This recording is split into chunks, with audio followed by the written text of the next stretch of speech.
విజయ twins channel కి స్వాగతం. మా పిన్ని ఎప్పుడు ఊరికొచ్చినా కూడా ఫోన్ ఉండదు కదా మా పిన్ని దగ్గర. ఇంకా అటు నుంచేమో మా బాబాయ్ వాళ్ళు ఫోన్ చేస్తా ఉంటారు, ఇటు నుంచేమో నేను చేస్తా ఉంటా. ఎన్నింటికి బయలుదేరింది, బస్సు ఎక్కిచ్చి వచ్చారా మీరు అని నేను అడిగితే మా బాబాయ్ వాళ్ళేమో అలాంటి టైంకి బయలుదేరిందమ్మా ఇంకా రాలేదా అని వాళ్ళు ఫోన్లు చేస్తుంటారు. మేము కంగారు పడిపోతుంటాం. మా పిన్ని ఏమో అంటే టయానికి బస్సులో ఉండక ఒక్కసారి లేట్ అయ్యింది కదా, ఎదురు చూస్తా ఉంటాం ఇంకా మా పిన్ని ఇంటికి వచ్చేదాకా. ఫోన్ కొనుక్కో పిన్ని అంటే నాకెందుకు లెమ్మాయి అని అనిద్ది. ఈ రోజు కూడా 9ంటికి బయలుదేరిందంట ఏల్చూరులో బయలుదేరడానికి. ఇక్కడికి వచ్చేసరికి 11 అయింది. ఏంది పిన్ని అసలు ఎంతసేపు ఎదురు చూసాను, ఏమైందని అంటే అసలుకి అద్దెంకి దాకా వెంటనే అక్కడ బస్సు ఉంది కానీ అద్దెంకి బస్సు, అద్దెంకిలో ఈ రేణంగారం బస్సు లేదు. అసలు ఎంతసేపు కూర్చున్నాను, ఇసుగు పుట్టింది నాకు కూడా అని అనింది.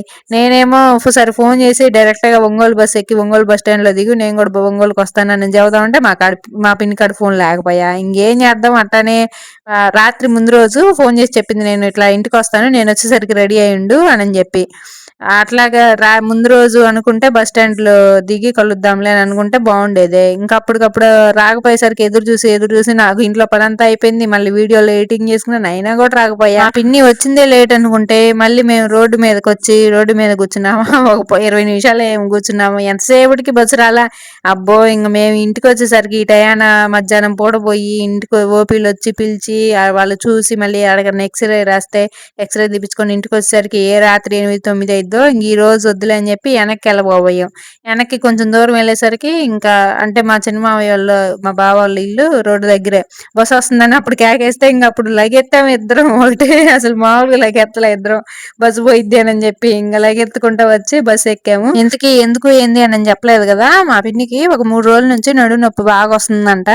ఇంకా ఇట్లా నడుము నొప్పి ఉందమ్మాయి, ఎక్కడ చూపించుకోవాలి ఏందో అర్థం కావట్లేదు అది ఇది అంటే, ఇంకా మా ఒక అక్కకి ఇట్లాగే నడుము నొప్పి వస్తుంటే చూపించుకుంది, ఒంగోలులో చూపించుకుందంట, బాగా తగ్గిందంట. గుంటూరులో ఎక్కడెక్కడో చూపించుకున్నా కూడా నాకు అసలు తగ్గలేదు, ఒంగోలులో చూపించుకున్న తర్వాత పలానా హాస్పిటల్లో బాగా తగ్గిందని చెప్తే ఆ మాట మా పిన్నితో చెప్తే సరే అక్కడికే వెళ్ళి చూపించుకుందాం అని చెప్పి వచ్చాము. ఈ హాస్పిటల్ పేరు వచ్చి చైతన్య హాస్పిటల్. డాక్టర్ మణిమాల గారు చైతన్య హాస్పిటల్ అంటే ఆటో వాళ్ళకి ఎవరికైనా తెలిసిద్దంట, తీసుకొస్తారంట ఈజీగానే. ఇంకా రాగానే ఫస్ట్ అయితే బ్లడ్ టెస్ట్ ఎక్స్రే రాశారు. బ్లడ్ టెస్ట్ ఇక్కడైతే బ్లడ్ తీసుకుంటున్నారు. ఆయన ఎందుకు అంత ఫ్రీజ్ అయిపోయి అంత భయపడుతున్నావు అని అన్నాడు. మా పిన్నేమో నాకు భయం ఇంజక్షన్లు అంటేనే అని అంటుంది. మేత కోసేటప్పుడు అట్లా చెయ్యి కోసుకుంటే భయం అయ్యేది కానీ ఇంజక్షన్ అంటే భయం అని చెబుతుంది మా పిన్ని. ఇంకా ఒకేసారి నేను కూడా చూపించుకుందామా అని అనుకుంటే నా నడుము నొప్పి పొద్దున్నే నిద్ర లేవగానే 1 గంట సేపు ఉండిద్ది. తర్వాత అంతగా మామూలుగా అటు ఇటు తిరుగుతా అట్లా ఉన్నప్పుడు ఏముండదు. 1 గంట 2 గంటలు బాగా కూర్చొని అలాగే కూర్చొని పని చేస్తుంటే అట్లాంటి ఎప్పుడు అనిపించింది. ఒక్కోసారి ఉండిద్ది, ఒక్కోసారి ఉండదు నడుము నొప్పి. ఇంకా నాకేం అర్థం కాక చూపించుకోలేదు. మా పిన్నితో అంటే ఆపరేషన్ అయినాక అవన్నీ సహజంలే, నొప్పులు అట్లాగే వస్తుంటాయి అని అనింది. నాకు నిజమే కదా అని అనిపించింది. డాక్టర్ గారు అయితే అసలు భలే మాట్లాడుతున్నారు. పెద్ద వయసు ఆయన అసలు అయినా కూడా సరదాగా భలే మాట్లాడతారు. ఆ ఎక్స్రే బ్లడ్ టెస్ట్ చేసేటప్పుడు ఖాళీగా ఉన్నాం కదా, హాస్పిటల్ టూర్ చేశాను. అసలు ఎంత బాగుందో హాస్పిటల్, నీట్ గా మొత్తం చెట్లతోటి. అటు బ్లడ్ టెస్ట్ ఇచ్చే కల్లా అయితే మొత్తం పూల మొక్కలు, అసలు నిండుగా పూలుండి అసలు భలే అందంగా ఉంది ఆ పూలన్నీ. ఏమిటో అంత వయసు పెరిగే కొంది ఏ ఒకటి వస్తా ఉంటాయి, కాళ్ళ నొప్పులు నడులు నొప్పులు. ఇది వరకేమో 60-70 ఏళ్ళకి వచ్చాయి కాళ్ళ నొప్పులు నడులు నొప్పులు, ఇప్పుడేమో చిన్న వయసు వాళ్ళకే వస్తున్నాయి. నా ఏజ్ వాళ్ళు కూడా మా ఫ్రెండ్స్ ఉన్నారు కదా, వాళ్ళు కూడా అంటున్నారు మాకు నడులు నొప్పులు కాళ్ళ నొప్పులు ఉన్నాయని చెప్పి. నేను ఫస్ట్ భయపడ్డా, అమ్మో నాకు ఒక్కదానికి ఏమైందో ఏమో నడులు నొప్పులు ఈ వయసులో నేను నడులు నొప్పులు అని చెప్పి. తర్వాత మాకు కూడా అట్లాగే ఉన్నాయని చెప్పిన తర్వాత ఏదో కొంచెం హ్యాపీనెస్ అనమాట. అది నార్మలేనా, కామన్ అందరికి ఉండద్దట్టుంది. ఇదేంటి ఆపరేషన్ అయిన వాళ్ళకి అందరికీ అని కొంచెం భయం తగ్గింది. మేమిద్దరం మా పిన్ని ఇద్దరం సరిపోయాము. మేమే ఎక్స్రే 2 ఇచ్చారు కదా, బ్లడ్ ఇచ్చి బ్లడ్ టెస్ట్ కి తర్వాత ఎక్స్రే ఇచ్చిన సంగతి అది చేతిలోనే పెట్టుకున్నాము. దాని సంగతి మర్చిపోయి ఇటు పక్క మొక్కలు అన్ని పూలు బాగున్నాయి, ఆ పూలు చూసుకుంటా ఉన్నాము ఇద్దరము. ఎక్స్రే ఇవ్వకుండా తర్వాత బ్లడ్ టెస్ట్ చేసిన వాళ్ళు అడిగితే ఎక్స్రే తీపించుకున్నారా అని అడిగితే అప్పుడు గుర్తొచ్చింది ఆ చేతిలోనే ఉంది, అది అక్కడికి వెళ్ళి ఎక్స్రే తీపించుకోలేదు అని చెప్పి. ఆ చెట్లు పూలు అన్ని చూసుకుంటా ఇంకా మర్చిపోయాం. తర్వాత ఇద్దరం బాగా సరిపోయాం, తెంగరవాళ్ళం వచ్చాము అని చెప్పి నవ్వుకుంటా ఉన్నాము. ఇంకా తర్వాత వెళ్ళేసరికి ఆయన భోజనానికి వెళ్ళాడు, ఎక్స్రే తీసే ఆయన. ఇంకా కొంతసేపు వెయిట్ చేసాము.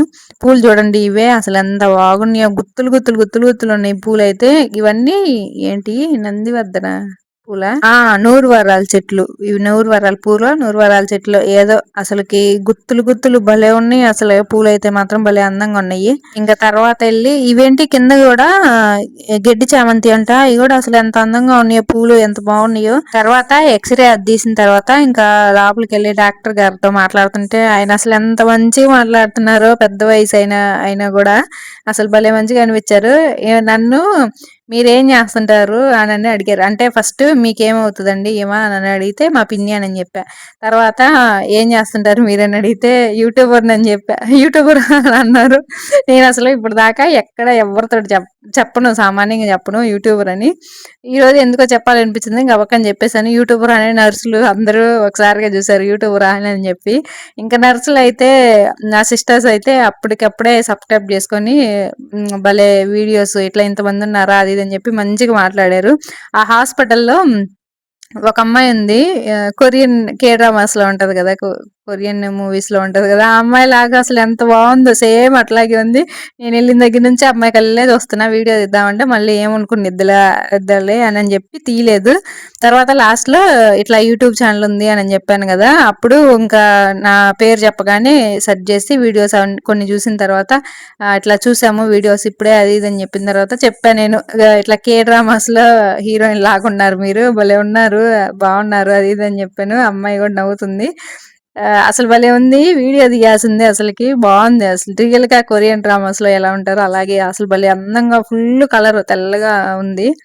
ఇంకా చూపించుకొని వచ్చేసిన తర్వాత పరోటాలు, ఇదేంటిది రమ్య మెస్సా ఏదో నాకు అసలు పేర్లే గుర్తున్నట్ల, రమ్యకి వెళ్ళండి బాగుండిద్దని చెప్పారు. బస్ స్టాండ్ లో ఫుడ్ ఎక్కడ ఉండిద్ది ఇక్కడ అని అడిగితే, ఇంతకుముందు మా ఆయన నేను చాలా సార్లు వచ్చాము పిల్లల కోసం చూపించుకునేటప్పుడు, కానీ నాకు ఎటు వెళ్ళాలి, ఎటు నుంచి వెళ్ళాలి, ఎలా వెళ్ళాలని తెలియదు. బస్ స్టాండ్ లో వాళ్ళు చెప్పారు ఇట్లా బస్ స్టాండ్ వెనక ఇటువైపు వెళ్తే ఉండిద్ది అని చెప్పేసరికి మా పిన్ని నేను ఎత్తుక్కుంటా వచ్చాము. రమ్య ఇక్కడ అని ఆటో వాళ్ళని అడుగుతా అట్లాగా ఇక్కడ బాగుండిద్ది అని అనేసరికి ఇంకా పరోటా తీసుకున్నాము. జనాలు మాత్రం ఫుల్గా ఉన్నారు. అసలుకి ఈ కుర్చీలు బల్లలేమో కొన్నే వేసారు, జనాలు ఫుల్గా ఉన్నారు. నాకేమో నిలబడి తినాలంటే అసలు తిన్నట్టే ఉండదు, కడుపు నిన్నట్టే ఉండదు, కూర్చొని తింటే గానీ బాగుండదు. ఇద్దరం పరాటానే తీసుకున్నాం. ఒక పరాటా సరిపోయింది నాకైతే. ఫస్ట్ ఆకలి మీద ఉండగా అసలు భలే టేస్ట్ గా అనిపించింది. తర్వాత ఏమో సగం తిన్నాక ఇంకా కష్టంగా తిన్నాము. టేస్ట్ అయితే బాగుందిలే, ఇద్దరికి బాగానే నచ్చింది, మా పిన్నికి నాకు.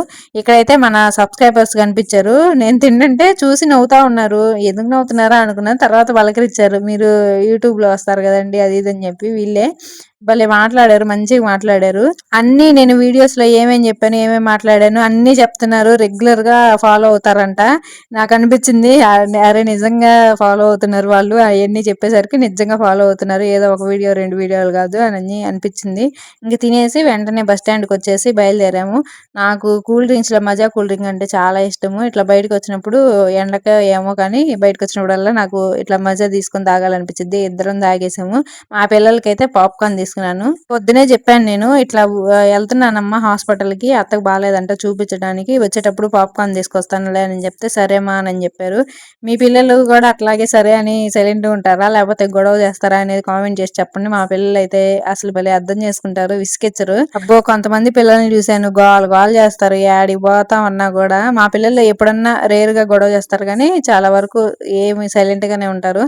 ఇంటికి రాగానే ముందు రోజు స్వీట్ కార్న్ తీసుకొస్తే మా ఆయన అవి అయితే ఉడకబెట్టాను, రాగానే తింటారులే అని చెప్పి మా ఆయన కూడా ఉడకబెట్టమని చెప్పాడు ఫోన్ చేసి. ఇంకా అంట్లు నా పొద్దునే సింక్ నిండా అయినాయి నేను వెళ్ళేటప్పుడే అంట్లు. ఇంకా నీళ్లు పోసుకున్న తర్వాత టైం మా పిన్ని రావడానికి టైం ఉంది కానీ అప్పుడు కడగాలంటే ఇంకా డ్రెస్ మీద పడి డ్రెస్ పడైపోద్దులని కడగలేదు, వచ్చినాక కడుక్కోవచ్చు అని చెప్పి. రాగానే ఫస్ట్ అయితే కొంచెం టీ తాగి అబ్బా నాకు ఎక్కడికి నీళ్ళు వస్తేనే చాలు తలకాయ నొప్పి పుట్టిద్ది, ఇంకా అసలు పడుకోవాలనిపించింది అలసిపోయినట్టు. టీ తాగేసి కొంచెం సేపు అట్లాగా రెస్ట్ తీసుకొని ఇంకా అంట్లు అయితే కడిగాను. మా ఆయన పిల్లలు వచ్చేసరికి అవి ఉడక పెట్టాం కదా అవి తీసుకొని తింటున్నారు వాళ్ళైతే. మా ఆయన రాగానే చదువుతున్నాను ఈ రోజు నన్ను ఒంగోలులో ఎంతమంది గుర్తుపెట్టారు అని చెప్పి అన్ని చెబుతా ఉన్నా. మా ఆయన వింటా ఉన్నాడు. ఆ ఏంటి బస్ స్టాండ్ లో గుర్తుపెట్టారు, మళ్ళీ తినడానికి వెళ్ళినప్పుడు రమ్య హోటల్లో అక్కడ గుర్తుపెట్టారు, హాస్పిటల్లో గుర్తుపెట్టారు, అసలు హాస్పిటల్లో కూడా గుర్తుపెట్టింది ఒక సిస్టర్. అయితే నేను ఎక్కువ ఏం మాట్లాడలేదు, నేను మాట్లాడలేదని నాకు గర్వం ఎక్కువ అనుకుంటారేమో. నాకు మొహమాటం కొత్త వాళ్ళతో మాట్లాడాలంటే, వీడియోల్లో మాట్లాడినంత ఫ్రీగా మాట్లాడలేను రియల్ గా. ఎవరితో అయినా బాగున్నారా అంటే బాగున్నారు అట్లాగా రెండు మూడు మాటలే మాట్లాడగలను, ఎక్కువ మాట్లాడలేను. ఎవరైనా అంతే కదా, కొత్త వాళ్ళతో ఏం మాట్లాడతాము. మళ్ళీ గర్వం అనుకోమాకండే కలిసి కనిపించిన వాళ్ళందరూ. అదని అన్నీ ఇట్లా గుర్తుపట్టారు నన్ను అది ఇదని చెప్తున్నాను. హాస్పిటల్‌లో జరిగినయన్నీ. మా ఆయన ఇదంతా అయిపోయిన తర్వాత ఇంకా వీడియో తీస్తున్నాను గదా! వీడియో తీస్తున్నానని జెప్పి సైలెంట్‌గా ఉండి వీడియో ఆపేసిన తర్వాత ఇంగ క్లాస్ పీకాడు ఒక అరగంట సేపు. "నువ్వు వాళ్ళు గుర్తుపట్టారు, వీళ్ళు గుర్తుపట్టారు, వీడియోలు పెట్టాలి" అనని జెప్పి ఇంగా "ఆరోగ్యం బాగొట్టుకుంటున్నావు నువ్వు. అసలు ముందు ఆరోగ్యం జూసుకో. డబ్బులు ఇప్పుడు కాపోతే ఎప్పుడైనా సంపాదించుకోవచ్చు" అది ఇది అని జెప్పి ఒక అరగంట సేపు క్లాస్ పీకాడు. ఆ క్లాస్ పీకడానికి రీజన్ ఏందంటే, ఈ మధ్య నడుము నొప్పొస్తుందని చెప్తున్నా గదా! నువ్వు గూడా చూపించుకోవచ్చు గదా! ఎలాగో ఎళ్ళావు గదా! అనని జెప్పి అన్నాడు. నేనల్లా డెలివరీ అయిన తర్వాత ఇదంతా కామనేనంట్లే. అది గాక ఈ మధ్య లేట్ అవుతుంది గదా! పడుకునేసరికి కొంచెం వెయిట్ గెయిన్ అవ్వడము, లేట్ అవ్వడం, పడుకునేసరికి ఇదంతా కొంచెం వీటి వల్ల వస్తుందేమోలే. ఇంకా కొన్ని రోజులు ఆగి కంటిన్యూ వస్తా ఉంటే అప్పుడు చూద్దాంలే అని అన్నాను. ఇంకిట్లాగే ఉండు కేర్‌లెస్‌గా ఉంటున్నావు. డబ్బులు పిచ్చి పట్టింది నీకు, పని పిచ్చి పట్టింది అది ఇది అని అంటా ఉన్నాడు. ఈ యూట్యూబ్ గుండా నీ ఆరోగ్యం పోతుందేమో చూసుకో. సరే లేట్‌గా పడుకున్నా గానీ మంచి ఫుడ్ అన్నా తిను అది ఇది అని ఇంగ క్లాస్ పీకాడు అన్నీ చెప్పి. ఆయన చెప్పింది గూడా కరెక్టే గానీ, కానీ మనకంటూ ఒక టైం వచ్చిద్ది గదా! అంటే కొంతమందికేమో పెళ్ళికి ముందు చాలా కష్టపడతారు. జాబు ఇయన్నీ సెట్ అయిన తర్వాత పెళ్లిళ్లు చేసుకుంటారు. మనకేమో ముందే పెళ్లయింది కాబట్టి ఇప్పుడు టైం వచ్చింది మనకి. మనం ప్రూవ్ చేసుకునే టైం ఇప్పుడొచ్చింది. ఇది ఆరోగ్యం బావుండాలి ఇది ఇది అనుకుంటే ఇట్లా మళ్ళీ ఇది వెనకబడిపోయిద్ది గదా! మనకి ఫస్ట్ ఈ ఇదేంటి మనకి సాలరీ కొంచెం ఇంప్రూవ్ అయ్యేదాకా కష్టపడాలి. ఆరోగ్యం ఎట్టన్నా గానీ కొంచెం మనం ఎంత జాగ్రత్తలు తీసుకున్నా వచ్చేయి వస్తానే ఉంటాయి. మళ్ళీ అట్లా గూడా అనిపిచ్చిద్ది గదా! అసలు పెళ్ళికి ముందైతే మనం ఎంత లేట్‌గా పడుకున్నా, ఫుడ్ తిన్నా, తినకపోయినా మాక్సిమం అసలేమి రావు. ఒకసారి పెళ్ళయినాక గూడా రావు. పిల్లలు పుట్టిన దగ్గర నుంచి స్టార్ట్ అవుతుంటాయి అన్ని ప్రాబ్లమ్స్. అప్పటి నుంచే జాగ్రత్తగా ఉండాల్సింది. కానీ కష్టపడాల్సిన టైం గూడా మనకి ఇప్పుడే గదా! ఎక్కువ మళ్ళీ ఏజ్ పెరిగే కొంది అప్పుడు మన బాడీ మనకి సపోర్ట్ జేయదు. అప్పుడు కష్టపడాలన్నా గూడా ఏమో ఛాన్స్ ఉంటదో, ఉండదో ఎవరికి తెలుసు. టైమొచ్చింది కాబట్టి ఇప్పుడు హెల్త్ ఎలా ఉన్నా నాకిది నచ్చింది. ఇట్లా పని జేయడము, నాకంటూ ఒక రూపాయి సంపాదించుకోవడం అనేది నాకు బాగా నచ్చింది. నేను ఇది కొంచెం కేర్‌లెస్ చేయాలని అనుకోవట్లేదు. చూద్దాం 2 బ్యాలెన్స్ చేసుకోవడానికి ట్రై జేస్తాను. ఇంట్లో నా ఆరోగ్యం గానీ, వీడియోస్ గానీ, ఇంట్లో పనులు, పిల్లలు అన్నీ గూడా. ఇంకా మా ఆయన బెడ్‌షీట్ మారుద్దామని బెడ్‌షీట్ తీసిన తర్వాత ఎందుకో పరుపు కూడా తిరగేద్దాము అనని చెప్పాడు. అంటే మెత్తగా ఉంటుంది గదా! పరుపు కింద వైపు గట్టిగా తగులుతుంది. ఇట్లా గట్టిగా ఉంటే నడునొప్పి ఏమన్నా రాకుండా ఉండిద్దేమో అనని జెప్పి మారుద్దామని జెప్పి తిరగేసాము. కింద వైపు అంటే ఒకవైపు సాఫ్ట్‌గా ఉండేది, ఒకవైపు గట్టిగా ఉండేది. అట్లా ఇస్తారో ఏమో మరి. లేకపోతే ఒకవైపు మేము రోజు పడుకుంటునేసరికి అట్లాగే మెత్తగా వచ్చిందో ఏమో గానీ రెండో వైపు గట్టిగా ఉండేసరికి అదే మంచిది గదా! ఈరోజు మా పిన్నికి గూడా డాక్టర్ గారు అదే జెప్పారు. చాప మీద కింద పడుకోండి అనని చెప్పారు. ఇట్లా డాక్టరు గూడా మీ అక్కకి ఇట్లా జెప్పారు అనని జెప్తే, సరే అయితే ఇట్లా గట్టిగా ఉన్న వైపే ఉంచుకుందాంలే అనని జెప్పి యేసాము. మా పిన్నికైతే మందులిచ్చారు. మందులు వాడి ఒక వారం ఆగి రండి మళ్ళీ చూద్దాం ఒకసారి అనని చెప్పారు. ఇంకా ఈరోజు నైట్‌కి ఫుడ్ గూడా ఏం వండలేదు. ఆ మొక్కజొన్న కండీలు తిన్నారు. మళ్ళీ కీర దోసకాయ ఉంటే ఆ కీర దోసకాయ ముక్కలు కట్ చేసుకొని తిన్నారు. ఇంకా ఒక గ్లాస్ అందరు తలా ఒక గ్లాస్ మజ్జిగ తాగారు. నేనైతే ఏం తినలేదు. నాకేంటో ఆకలిగే కావట్లేదు అసలకి. ఈ మధ్య నైట్ పూట అసలు ఏం తినట్లేదు నేను. అంతకుముందు లేట్ నైట్ తిందామని ఎంత కంట్రోల్ చేసినా తెగ ఆకలయ్యేది. వద్దనుకున్నా కూడా ఈ మధ్య అంటే అదే కొంచెం పెందలాడి 6 లోపు తినేస్తున్నా కదా! అందుకే ఏమో ఇంకా స్లోగా ఆకలి కావట్లేదు అనుకుంటా. ఏం తినబుద్ధి కాలేదు నాకైతే. ఇంకా నేనేం తినలేదు. వాళ్ళు మాత్రం మజ్జిగ తాగి కీర దోసకాయ ముక్కలు, ఆ మొక్కజొన్న కండ్లు తినేశారు. ఇంకా అన్నం అడిగితే దోసలు ఉన్నాయి కదా! దోసలు ఉంది. పొద్దున్నది చట్నీ కూడా ఉంది. దోసలు పోద్దాంలే అని అనుకున్నాను గానీ మా పిల్లలకేమో ట్యూషన్‌లో ఉప్మా పెట్టారంట. మా ఆయనేమో ఇంక తెలిసిందే కదా! అసలు నైట్ పూట ఏం తినడు. దోసలు తింటారమ్మా పోసేనా అని అడిగితే మాకేం వద్దు ట్యూషన్‌లో ఉప్మా తిన్నాము అని అన్నారు. ఇంక మజ్జిగ తాగేసరికి వాళ్ళకి కడుపు నిండింది. సరే ఇంకా ఈ వీడియో నచ్చితే కనుక సబ్స్క్రైబ్ చేసుకోండి. అలాగే లైక్ కూడా ఇవ్వండి. అలాగే మర్చిపోకుండా హై పాయింట్స్ కూడా ఇవ్వండి. ఈ వీడియో మీకు ఎలా అనిపించింది అనేది కామెంట్ చేసి చెప్పండి. మా పిన్నిని ఈరోజు ఉండి రేపు వెళ్ళమంటే ఉండకుండా వెళ్ళిపోయింది. లేదు పనులున్నాయిలే ఈసారి వస్తాలే అది ఇది అని చెప్పి. సరే ఇంకో వీడియో తోటి మళ్ళీ కలుద్దాం. అంతవరకు ఉంటానండి. బాయ్. రేపు 12:30కి మళ్ళీ ఇంకో లాంగ్ వీడియో వచ్చిద్ది.